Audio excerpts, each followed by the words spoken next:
अस्सलाम वालेकुम, बिस्मिल्लाहिर्रहमानिर्रहीम। मेरे प्यारे दोस्तों, भाइयों, जूनियर डॉक्टर्स, माय स्टूडेंट्स, मैं हूं आपका अपना doctor professor Mian Mohammad Azhar, professor of orthopaedic surgery and interventional spine and pain specialist. Extra articular manifestation of rheumatoid arthritis, ये आज हमारा टॉपिक ऑफ डिस्कशन है। तो ये हमने इसलिए सोचा कि गैंठिया जो है, जिसको हम रूमेटाइड आर्थराइटिस कहते हैं, ये एक ख़तरनाक बीमारी है जो कि इंसानी जिस्म को बुरी तरह मुतासर करती है, क्योंकि ये सिर्फ हड्डी, पट्ठों, टेंडन्स, लिगामेंट, कार्टिलेज या सनोवियम को ही डिस्ट्रॉय नहीं करती, बल्कि बॉडी के दूसरे वाइटल सिस्टम जो होते हैं, मसलन लंग, हार्ट, आई, पल्मोनरी सिस्टम, गैस्ट्रोइंटेस्टाइनल सिस्टम या न्यूरोलॉजिकल सिस्टम, उनको भी बुरी तरह मुतासर करके उन पर भी साइड इफ़ेक्ट जो होते हैं इस बीमारी के ज़ाहिर होते हैं। इसीलिए हमने सोचा कि आज हम आपको इस बीमारी के मतलब आगाही करें कि आपको अगर रूमेटाइड आर्थराइटिस का आप शिकार हैं तो इसके अलावा क्या चीज़ें हैं जिनको आपने अपने ज़हन में रखना है।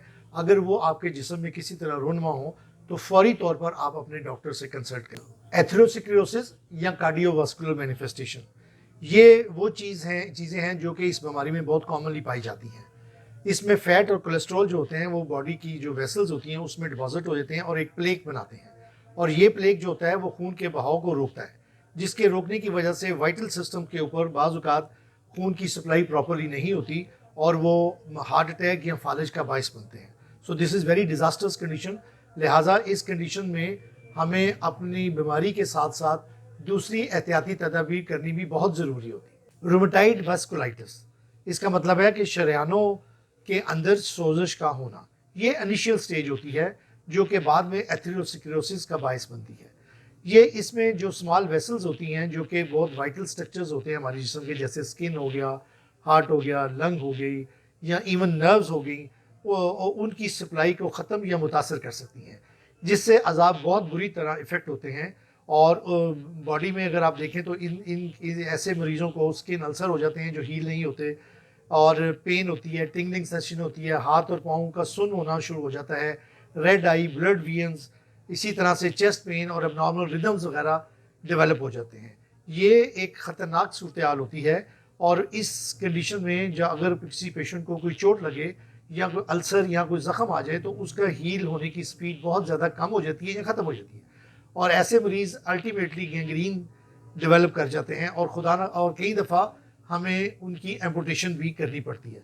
सो अगर हम अपनी बीमारी के मतलब हमें इल्म हो तो हम उसका एहतियात करके आने वाली इस किस्म की ड्रेडफुल कॉम्प्लिकेशन से बच सकते हैं। एक और एक्स्ट्रा आर्टिकुलर मैनिफेस्टेशन थी रूमेटाइड नोड्यूल। इस बीमारी के अंदर अगर आप देखें तो छोटे छोटे नोड्यूल्स जिस्म के मुख्तलिफ हिस्सों में बन जाते हैं, जैसे कोनी में बन जाते हैं, बाजू में बन जाते हैं, नी में बन जाते हैं, एंकल के एरिया में बन जाते हैं।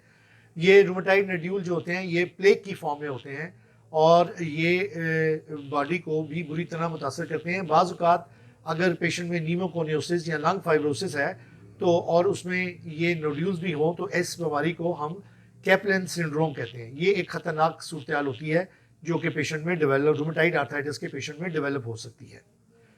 आई भी इस कंडीशन में बहुत बुरी तरह मुतासर होती है। उसकी स्मॉल वेसल्स का, जैसे मैंने अर्ज़ किया था कि आर्थराइटिस की वजह से स्मॉल वेसल्स में ब्लड सर्कुलेशन जो होती है वो कम हो जाती है, जिसकी वजह से स्क्लेराइटिस या एपिस्क्लेराइटिस वगैरह हो जाता है, रेड आई हो जाती है, ब्लड वीन हो जाती है, और ये आँख की बीनाई को बहुत बुरी तरह मुतासर भी कर सकती है। इसी तरह सजोग्रेन डिजीज़ एक ऐसी ये भी ऑटोसोमल वेरिएंट कंडीशन है जिसमें बेसिकली गैंठिया के मरीज़ को ख़ास तौर पर उसके सलेवरी ग्लैंड और लैक्रिमल ग्लैंड जो होते हैं वो इफ़ेक्ट होते हैं, जिससे ड्राई आई और ड्राई माउथ वगैरह की कंप्लेंट पेशेंट लेकर आपके पास आता है। ऐसे ऐसे ये पेशेंट्स वो होते हैं जिन इन मरीज़ों में दांत की तकलीफ भी होती है और दांत इनके ख़राब हो जाते हैं, दांत में तकलीफ़ होती है, दांत जल्दी झड़ भी कई दफ़ा जाते हैं, थकावट और दर्द का एहसास होता है, और ये एक ख़तरनाक कंडीशन होती है। इसमें अगर बीमारी का बर वक्त इलाज ना किया जाए तो हार्ट, लंग, किडनी, वेसल्स और ख़वातीन में ख़ास तौर पर गायनिकोलॉजिकल प्रॉब्लम के बहुत ज़्यादा होने के चांसेस हो जाते हैं। न्यूरोलॉजिकल सिम्टम्स, इस बीमारी के अंदर रूमेटाइड आर्थराइटिस के पेशेंट में हमने अक्सर व बेशतर देखा है कि नर्व जो होती हैं वो कंप्रेस कर जाती हैं, वो उनके कंप्रेशन की वजह से न्यूरोलॉजिकल सिम्टम्स आ जाते हैं, और ख़ास तौर पे बाजू और हाथ में, जिसको हम कार्पल टनल सिंड्रोम या टार्सल टनल सिंड्रोम कहते हैं, ये डेवलप हो जाती है। कार्पल टनल सिंड्रोम के अंदर मीडियन नर्व इन्वॉल्व होती है, जिसमें हाथ की दोनों दरमियान वाली उंगलियां जो हैं वो सोना शुरू कर देती हैं। इसी तरह से फुट में भी नमनेस डेवलप होना शुरू हो जाती है, और ये चूँकि ख़ास तौर पर गैंठी के मरीजों में होती है, लिहाजा इसमें पेरिफेरल सेंसरी न्यूरोपैथी या सर्वाइकल न्यूरोपैथी के होने के चांसेस भी बहुत ज़्यादा होते हैं। इलाज, लिहाजा जब हमारे पास एक पेशेंट आता है तो हम उसको as a whole, as a one organ उसको एवेल्युएट करते हैं। बीमारी के साथ साथ हम उसकी एक्स्ट्रा आर्टिकुलर मैनिफेस्टेशन जो होती हैं उनको भी आइडेंटिफाई करने की कोशिश करते हैं। ज़रूरत पड़ने पर हम अपने जो कंसर्न स्पेशलिटीज़ के डॉक्टर्स होते हैं उनसे भी हम मालूमात लेते हैं, और उनको भी ये इस पेशेंट की रहनुमाई करने के लिए कॉल किया जाता है। इसी तरह जो रोमेटाइड आर्थराइटिस है उसका इलाज अमेरिकन अकेडमी ऑफ रोमेटोलॉजी की गाइडलाइन के मुताबिक, यानी non steroidal anti inflammatory drugs, DMARDs, biologics, और इसके साथ साथ dietary plan, health plan, weight reduction, physiotherapy वगैरह की मदद जो है वो ली जाती है। और अगर सर्जरी की जरूरत पड़े तो हम सर्जरी भी करते हैं। अगर पेन सेटल्स किसी ने नहीं हो रही तो हम उसके लिए state of the art radio frequency treatment भी किया जाता है। जरूरत पड़ने पर regenerative procedures like stem cell therapy या पीआरपी थेरेपी या ओजोन थेरेपी या दूसरी चीज़ें हैं वो भी की जाती हैं, ताकि एक पेशेंट को मल्टी डायरेक्शनल सपोर्ट उसकी बीमारी के मुताबिक प्रोवाइड की जा सके। Hope you will find it useful.